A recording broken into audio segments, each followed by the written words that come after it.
ఈ రేస్ అనే ఒక ఈవెంట్ని హైదరాబాద్నే ఉంచాలి, కష్టపడి తెచ్చినాం ఇండియాకు, మొదటిసారి భారతదేశానికి.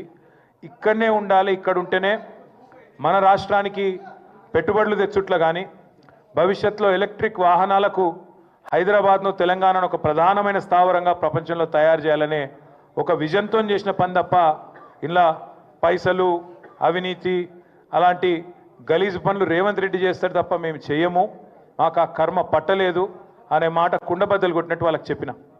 మీరు ఎన్నిసార్లు పిలిచినా, ఎన్నిసార్లు రమ్మన్నా వస్తా, నాకేం ఇబ్బంది లేదు, తప్పకుండా వస్తా, మీకు విచారణకు పూర్తిగా సహకరిస్తా అని కూడా చెప్పిన. దాంతోపాటు వారికి ఇంకొక విజ్ఞప్తి కూడా చేసిన. సరే కేసు పెట్టినరు, విచారణ చేస్తున్నారు, పర్వాలేదు, ఇట్లాంటి కేసులు ఇంకొక 100 పెట్టినా ఎదుర్కొంటాం.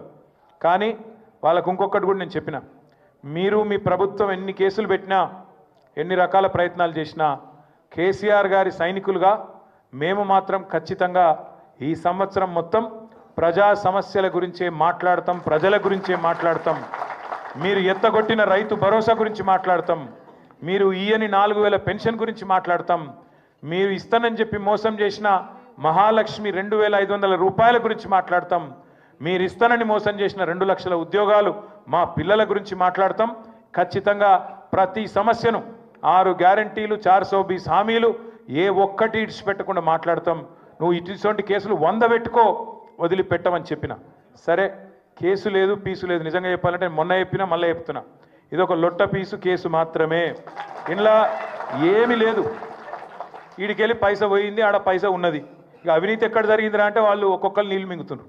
అందుకే అడుగుతున్నా నేను రేవంత్ రెడ్డి గారిని, నీకు పైశాచికానందం ఉంది, అర్జెంటుగా నేను జైలుకు పోయినా కాబట్టి అందరినీ జైలుకు పంపాలి అని నీకు ఆనందం. నేనేమో విదేశాలు తిరిగి పెట్టుబడులు తెచ్చినా కాబట్టి నాకేమో విదేశాల స్థాయిలో మన రాష్ట్రం, మన దేశం డెవలప్ కావాలని నాకుంది.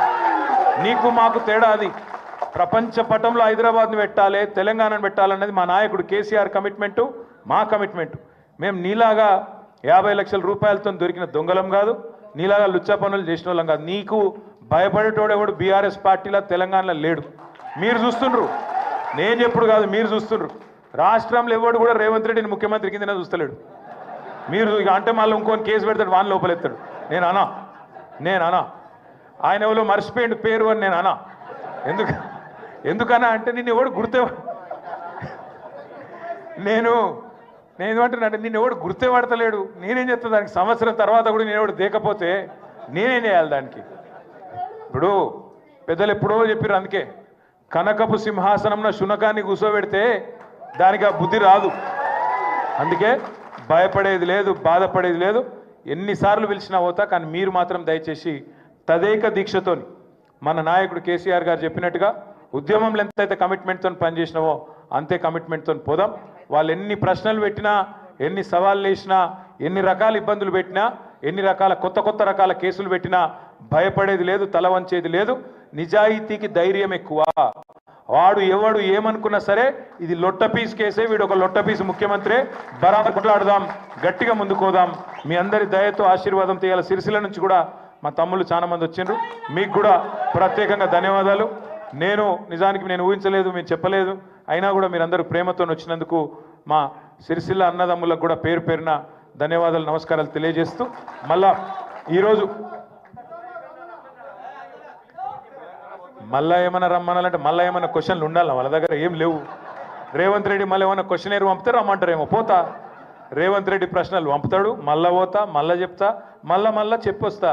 రేవంత్ రెడ్డి ఒక లుచ్చగాడు, దొంగ, ఆయన లెక్క మేము లుచ్చ పనులు చేయమని చెప్తా, పక్కా చెప్తా. ఇంతేనా? జర ఆగురా పోయి. దేనికి సంబంధించా? లేని అవినీతిని పట్టుకుందామంటే ఆడికెళ్ళి దొరుకుతుంది? లేని అవినీతి గురించి లొట్ట పీస్ కేసుల పాపం ఎతుకుతా ఉన్నారు వాళ్ళు. నేతి బీరకాయలు ఎంత నెయ్యి ఉంటుందో, ఇక మీకు తెలుసు మైసూరు బోండాలు ఎంత మైసూరు ఉంటుందో, ఇంట్లో కూడా గంతే ఉంది. అందుకే నేను చెప్పిన వాళ్ళకి, మీరు ఒక వైల్డ్ గూస్ చేజ్ అంటారు ఇంగ్లీష్లో, ఆ గన్లు ఉన్నారు మీరు, కేసు లేదు, తొక్కలేదు, ఇలా ఏముందా అని నేనే చెప్పిన వాళ్ళకు. ఏముంది, ఏం అడుగుతున్నారు మీరు? వాళ్ళు ఏమంటారంటే ఫైర్ ఇళ్ళకెళ్ళి అండ్లకు పోయింది, నీకెరికేనా?